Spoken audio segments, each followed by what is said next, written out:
साथियों, आज कई दिन के बाद आपके सामने आना हुआ है और अभी जो कोरोना वायरस की महामारी के चलते पूरे भारत में लॉकडाउन है और जनता घरों में कैद है।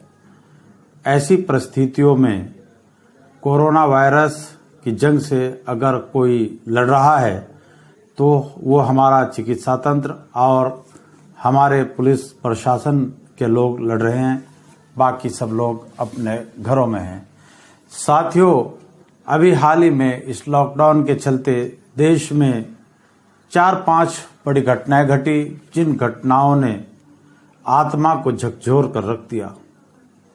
पटियाला के अंदर आपने देखा होगा कि वहां पर एक एएसआई हरजीत का हाथ तलवार मारकर बिल्कुल अलग कर दिया, अंग भंग कर दिया।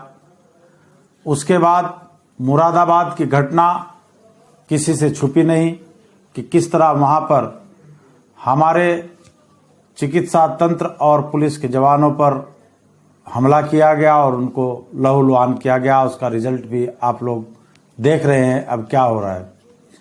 उसी तरह सहारनपुर जिले के तलहेड़ी बुजुर्ग जो गांव है, वहां पर भी विमल त्यागी नाम के एक कोरोना पॉजिटिव या सस्पेक्टेड को देखने के लिए पुलिस गई थी या क्वारंटाइन करना चाहती थी। वहां पर भी पुलिस को घेर कर उन पर पथराव किया और 38 लोगों पर मुकदमा दर्ज हुआ। इसी तरह मुजफ्फरनगर के मोरना, भोपा थाने के मोरना में भी एक सब इंस्पेक्टर को बुरी तरीके से घायल कर दिया। वहां नाहर सिंह के यहाँ कुछ धार्मिक कार्यक्रम हो रहा था और पुलिस लॉकडाउन का पालन कराने के लिए वहां पहुंची थी। उत्तराखंड में भी कुछ मुसलमानों ने इसी तरीके से जैसे मुरादाबाद में किया है, वहां पर भी पुलिस और चिकित्सा तंत्र की टीम पर अटैक किया गया और उनको भागने के लिए मजबूर किया गया। आज इसी तरह की खबरें बिहार के अलग अलग 2 जिलों से आ रही हैं। साथियों, समझ में नहीं आ रहा कि ये क्या चल रहा है, क्या चाहती है हमारे देश की जनता। इतनी बड़ी प्राकृतिक आपदा, इतनी बड़ी महामारी जिसकी कोई वैक्सीन नहीं, कोई दवाई नहीं, जिसके चलते तमाम धार्मिक स्थलों के कपाट बंद हो गए हों, तमाम भगवानों, दरगाहों, हजरतों, मौलवी, मुल्लाओं, पंडितों ने हाथ खड़े कर दिए हो। वहां हमारे पास एक ही तो सहारा है और वो सहारा है हमारा चिकित्सा तंत्र और वो सहारा है संकट की घड़ी में हमारे हर चीज के लिए तैयार अपनी जान की बाजी लगाकर पुलिस प्रशासन के लोग, जो एक लंबे अरसे से अपने बीवी, बच्चों, परिवार के लोगों को छोड़कर हमारे बीच डटे खड़े हैं और हमारी सेवा कर रहे हैं। बड़े बड़े उद्योगपति, बड़े बड़े लीडर और जो बहुत बड़ी बड़ी मंचों पे बातें किया करते थे, वो आज सब गायब हैं।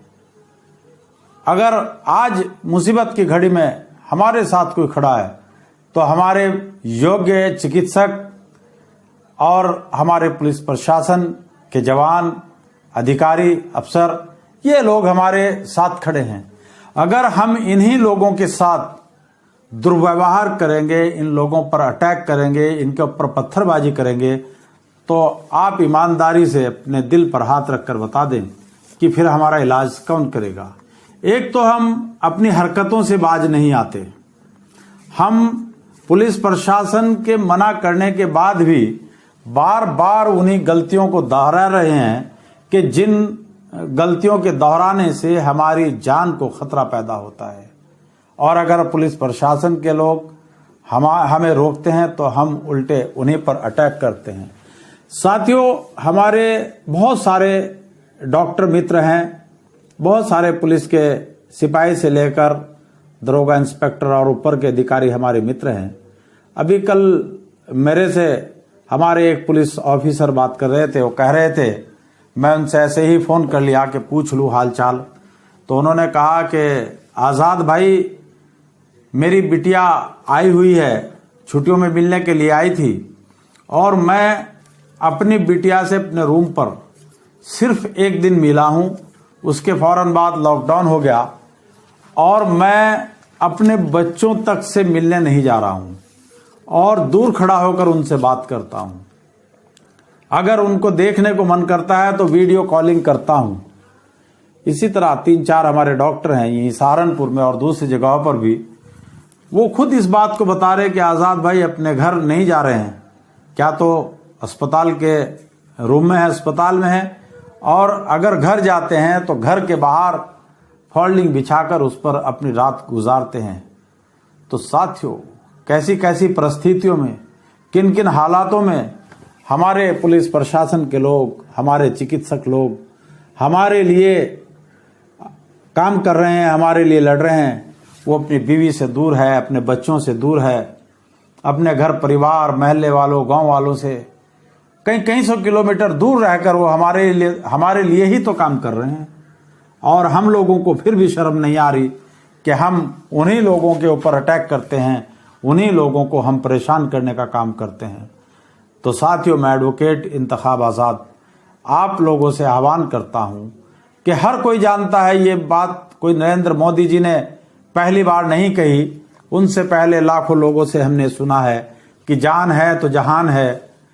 तो इसलिए मेरे साथियों, मेरे भारतवासियों, मैं भारत के तमाम लोगों से एडवोकेट इंतखाब आज़ाद अपील करता हूं, आह्वान करता हूं कि पुलिस के जवान हों या ऑफिसर, प्रशासन के अधिकारी हों या फिर हमारे चिकित्सक भाई बहन, वो आखिर कोई ना कोई, आपके भाई बहन नहीं तो मेरे हैं, मेरे नहीं तो आपके हैं, है तो हमारे अपने। वो हमारे लिए इतना काम कर रहे हैं, हमारे लिए 24 घंटे जाकर काम कर रहे हैं। हम तो अपने घरों के अंदर बैठे हैं, अपने ड्राइंग रूम के अंदर बैठे हैं, बच्चों के साथ खेल रहे हैं, लजीज पकवान बना कर खा रहे हैं। लेकिन आप उन लोगों को तो देखिए जिनको ना पेट भर खाना मिल रहा, ना उनके नहाने की व्यवस्था है और ना ही उनकी नींद पूरी हो रही, और फिर भी जो इस तरह के सस्पेक्टेड लोग हैं, संदेह वाले लोग हैं, उनको पुलिस को ढूंढना पड़ रहा है और घर घर जाना पड़ रहा है, लेकिन वो सामने खुद नहीं आ रहे। और अगर वो हमारे लिए हमें तलाशते हुए हमारे घरों तक पहुंचते हैं तो हम बजाय उनको सहयोग करने के उनके ऊपर पथराव करते हैं, उनके ऊपर अटैक करते हैं। शर्म आनी चाहिए हम लोगों को। और आज जितने लोग पूरे भारत में मुझे सुन रहे हैं वो तय कर लें कि हम अपने पुलिस प्रशासन के लोगों को भरपूर सहयोग करेंगे, उनका सम्मान करेंगे, उनको इज्जत देंगे और आदर के साथ उनका पूरा सहयोग करके इस कोरोना जैसी खतरनाक बीमारी से भारत की धरती को साफ सुथरा करना है, ताकि हम फिर से एक सामान्य और खूबसूरत जीवन जी सकें। साथियों, आप लोगों ने मुझे एडवोकेट इंतखाब आज़ाद को ध्यानपूर्वक सुना, उसके लिए आपका बहुत बहुत धन्यवाद। जय भीम, जय भारत और जय मूल निवासी।